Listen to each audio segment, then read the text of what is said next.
शहर के एक लेविश एरिया में गिल विला के बाहर शौर्य अपने घुटनों पर बैठा हुआ था।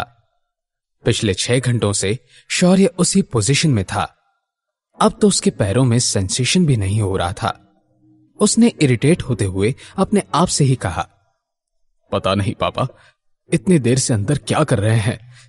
क्या वो दादाजी को जल्दी नहीं मना सकते?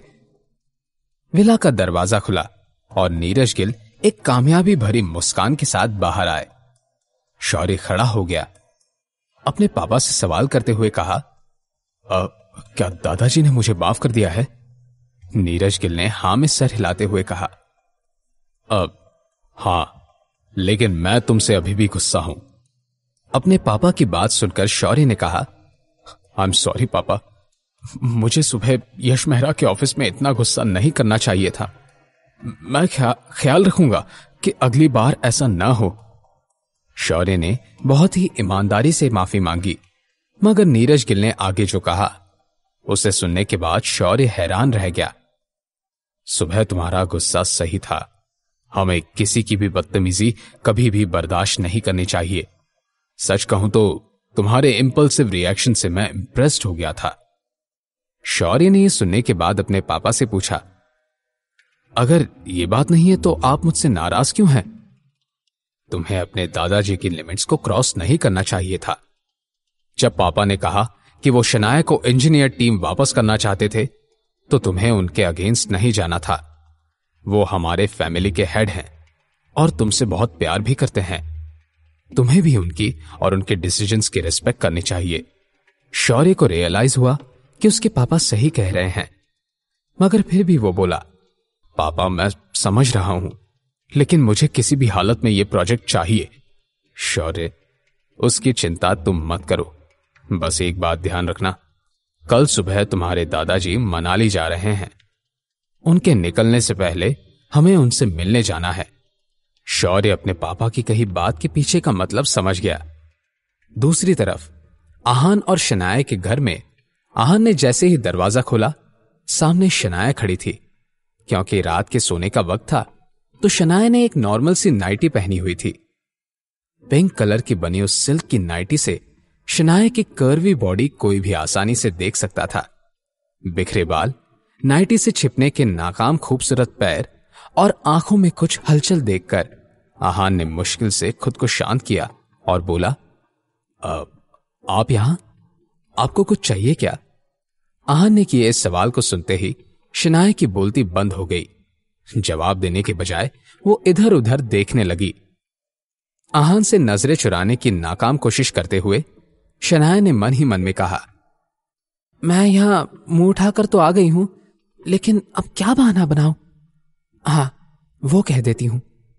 शनाया ने कुछ सोचा और आहान से बोली, मेरे कमरे का लाइट नहीं चल रहा। शनाया की बात सुनी तो आहान ने जवाब में तुरंत कहा, मैं अभी ठीक कर देता हूं। अपनी ये बात कहते हुए आहान दरवाजे से बाहर जा ही रहा था कि शनाया ने उसे रोक लिया। रुको, उसकी कोई जरूरत नहीं है। आज शनाया को क्या हो गया था? वो इतनी अजीब बिहेव क्यों कर रही थी? आहान ये सुनकर कंफ्यूज हो गया। उसकी कंफ्यूजन देखना शनाया के लिए कोई मुश्किल काम नहीं था। उसने अपनी बात को एक्सप्लेन करते हुए कहा, मतलब मैं आज यहीं सो जाती हूं। आहान ने ये बात सुनी तो बहुत ही नॉर्मल रिएक्ट करते हुए बोला, ठीक है, आप यहां मेरे रूम में सो जाइए, मैं आपके कमरे में चला जाता हूं। आहान का जवाब जानकर शनाया दंग रह गई।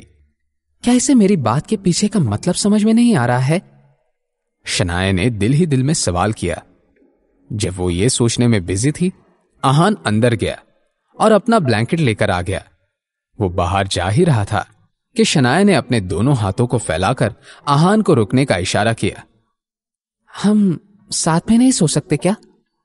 शनाया ने यह सवाल पूछा तो था, मगर आहान सुन नहीं पाया, क्योंकि शनाया इतनी नर्वस थी कि उसका सवाल इस तरह सुनाई दिया मानो कोई मक्खी भिनभिना रही हो। आहान ने सवालिया अंदाज में अपने अजीब वाइफ की तरफ देखा, मगर शनाया इतनी ब्रेव नहीं थी कि अपना सवाल वापस दोहरा पाती। इसलिए उसने कहा, मैं तुम्हें परेशान नहीं करना चाहती, रहने दो।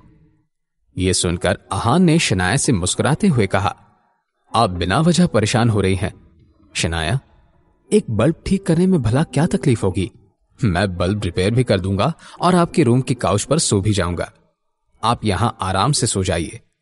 यह सुनने के बाद अब शनाया का सब्र खत्म हो गया और आहान को समझाने का जज्बा भी। एक बार फिर से शनाया ने कमरे से बाहर जा रहे आहान को रोका और उससे बिना किसी एक्सप्रेशन के बोली, रहने दो। आज शनाया के साथ कुछ तो गड़बड़ जरूर थी।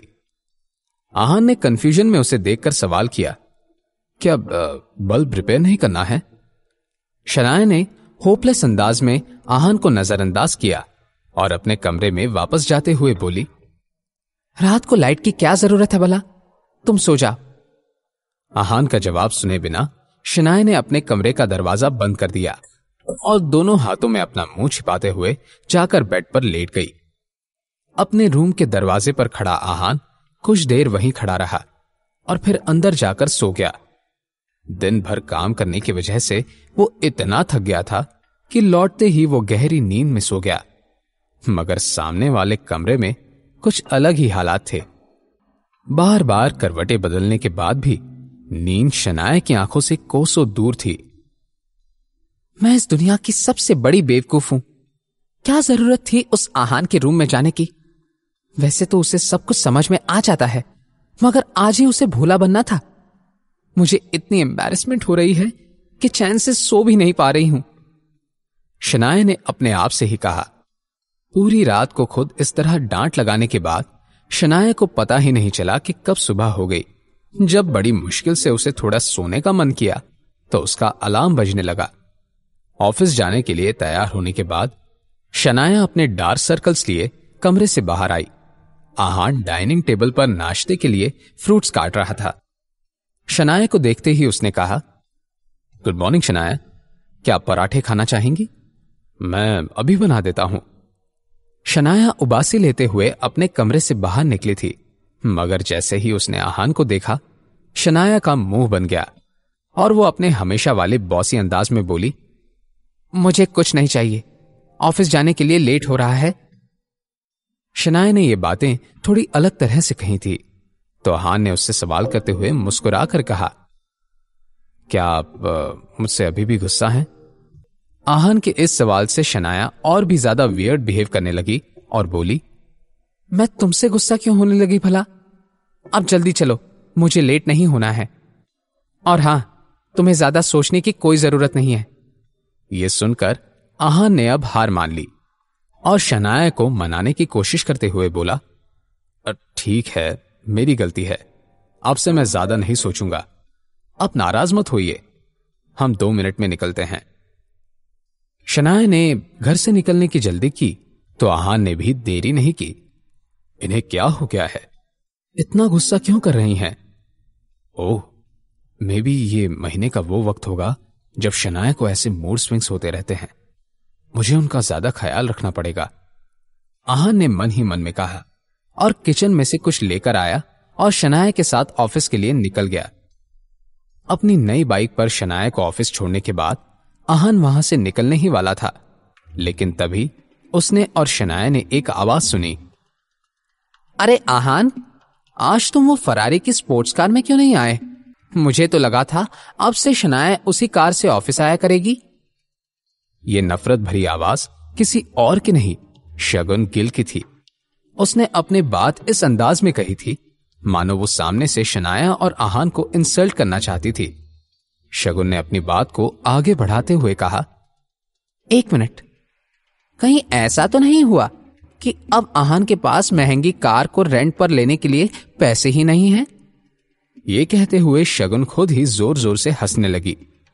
भले ही उसके पति गौरव बर्मन ने उसे वार्न किया था कि शनाया और आहान को ऑफेंड ना करे, मगर शगुन कहां किसी की सुनती थी। आहान ने हमेशा की तरह इस ताने को भी सुनकर अनसुना कर दिया। वो कार अभी भी आहान के रोजवुड स्प्रिंग वाले बंगलों के पार्किंग में खड़ी थी, मगर वो इस बारे में किसी को भी वजाहत देना जरूरी नहीं समझता था। मगर शनाया, वो अपने दिल की शुरुआत ये बातें सुनकर नहीं करना चाहती थी। उसने शगुन को बहुत ही नॉर्मल अंदाज में कहा, शगुन, क्या अब तुम्हारे गाल में दर्द कम हो गया है? मुझे याद है उस दिन मैंने तुम्हें बहुत कसकर थप्पड़ लगाई थी। शनाया के इस सवाल के साथ शगुन की हंसी बंद हो गई और उसके चेहरे का रंग ही उड़ गया। शनाया ने डायरेक्टली शगुन की दुखती नस को पकड़ लिया था और इतना ही नहीं, शगुन को उस दिन का नजारा एक बार फिर से याद आ गया था। शगुन बहुत शर्मिंदगी महसूस करने लगी, मगर एक बार फिर से उसे कुछ याद आया और शगुन ने शनाया से कहा, तुम स्प्रिंग कॉर्पोरेशन वाली डील की वजह से हवा में इतनी ऊंची उड़ रही हो ना? क्या तुम्हें पता नहीं है कि दादाजी ने तुम्हें इस प्रोजेक्ट से निकाल दिया है? शगुन की कही ये बात सुनकर शनाया दंग रह गई। ऐसा कैसे हो सकता है? कल ही तो शनाया ने यह डील जीतकर आनंद गिल को खुश किया था और आज एकदम से उसे एक प्रोजेक्ट से निकाल दिया था। आहान ने जब यह सुना तो उसे ज्यादा हैरानी नहीं हुई। मैंने इस बात की उम्मीद पहले ही कर ली थी। शनाया के दादाजी को मनाने के लिए शौर्य और नीरज गिल किसी भी हद तक जा सकते हैं, आहान ने मन ही मन में कहा। शनाया के दिल में चल रही हलचल उसके चेहरे से साफ नजर आ रही थी। बेवकूफ, तुम कुछ ज्यादा ही सपने देखती हो शनाया। ग्रो अपना। शगुन ने एक अजीब सी हंसी के साथ कहा। इस सब का क्या मतलब है? दादाजी कहां हैं? मुझे उनसे अभी बात करनी है, अभी। शनाया ने इंपल्सिव होते हुए कहा। वो तो मनाली गए हैं, कह रहे थे कि अब उन्हें आराम करने की जरूरत है। शनाया की यह सवाल का जवाब शगुन ने नहीं, शौर्य ने दिया था। शनाया ने पीछे मुड़कर देखा तो शौर्य बहुत ही अकड़ के साथ खड़ा था। उसने अपनी बात को आगे बढ़ाते हुए कहा, और हां, जाने से पहले दादाजी ने स्प्रिंग कॉर्पोरेशन वाला प्रोजेक्ट मुझे दे दिया है। अब तुम्हें भी घर जाकर आराम करना चाहिए। यह सुनकर शनाया गुस्सा हो गई। उसने शौर्य से सवाल करते हुए कहा, दादाजी ने किस बुनियाद पर तुम्हें प्रोजेक्ट दे दिया? शनाया की यह बात सुनकर शौर्य एक चिढ़ाने के अंदाज से हंसने लगा। किस बुनियाद पर? अच्छा सवाल है। अगर तुम भूल गई हो तो मैं तुम्हें याद दिला देता हूं शनाया। मैं शौर्य गिल खानदान का वारिस हूं, इकलौता वारिस। आगे जाकर ये बिजनेस, ये खानदान, सब कुछ मेरे इशारे पर चलने वाला है। इसी बुनियाद पर मुझे यह प्रोजेक्ट मिला है। क्या ये रीजन सुनकर तुम सेटिस्फाइड नहीं हो? इस पॉइंट पर शौर्य को अपने आप पर बहुत प्राउड फील हो रहा था। शनाया इस सब के बाद अपना कुछ कर सकती थी और ना ही कुछ करना चाहती थी। वो खामोश होकर अपना गुस्सा शांत करने की कोशिश करने लगी। आहान गिल खानदान को अच्छे से जानता था। शौर्य बस कुछ मीठी बातों से आनंद गिल को खुश कर सकता था और उनका कोई भी डिसीजन बदल सकता था। इसीलिए आहान को कोई हैरानी नहीं हुई थी। कुछ लोग बहुत घमंडी होते हैं, अपने अलावा उन्हें और कोई दिखाई ही नहीं देता। उन्हें लगता है कि यश मेहरा जैसे बिग शॉट लोगों के साथ सोने के बाद उनकी सारी प्रॉब्लम्स सॉल्व हो जाएंगे, लेकिन किसी 5 स्टार होटल के बिस्तर में और असल दुनिया में बहुत फर्क होता है। शगुन ने बीच में ही मुंह मारते हुए शनाया पर इनडायरेक्टली तंज कस दिया। जैसे ही शौर्य ने यह बात सुनी, वो टेढ़ी स्माइल के साथ मुस्कुराने लगा। अपनी बात पूरी करने के बाद शगुन को एहसास हुआ कि अभी आहान भी वहां खड़ा था और उसके शैतानी दिमाग में एक नई साजिश तैयार हो गई। उसने सोचा कि अब जब शनाया का ये निकम्मा पति भी यहां मौजूद था तो क्यों ना उसे भी इस सब में घसीट लिया जाए। आफ्टर ऑल शगुन को आहान से भी तो अपनी बेइज्जती का बदला लेना था।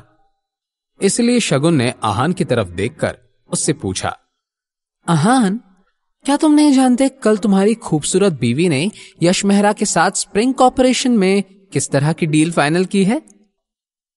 ये सुनने के बाद क्या होगा आहान का रिएक्शन?